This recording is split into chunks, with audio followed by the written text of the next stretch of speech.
One of the key things in soldering a ball valve is not to let the ball valve get too hot, because where the ball valve is in the inside, it has nylon around it. So if you overheat it, you're going to melt the nylon and the ball valve will leak from the start. So what we do to overcome that, we take a rag, soak it in water, and I mean, it's not too wet. I can twist it, no water's coming out, but it's good and damp. If you make it too wet, it'll take too much heat away, or if it's too dry, it might catch on fire. I got to keep it away from where I'm going to solder, so I'm going to take it and wrap it around the back part of the valve. I have to keep where I'm soldering somewhat exposed. So I wrap this around, and what this will do is kind of create a heat sink and take away heat from the valve so the valve doesn't overheat. And if I get it just right, I will be able to do my soldering. It does make it longer, a little bit harder to heat the solder area, but it'll work. And you got to be careful don't catch the cloth on fire.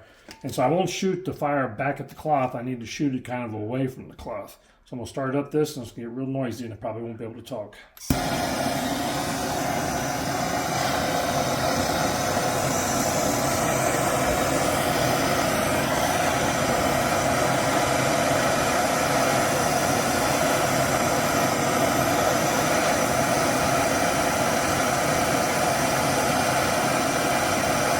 I can see that the flux is bubbling out. Once I see that's pretty much gone, and I'll touch this to it to see if it starts taking it. No, it's still a little too cold. And I heat the valve, not the pipe. There we go. It's taking it in. Pull my heat away from it. Get the solder around it very well. Turn it off. It doesn't take much solder.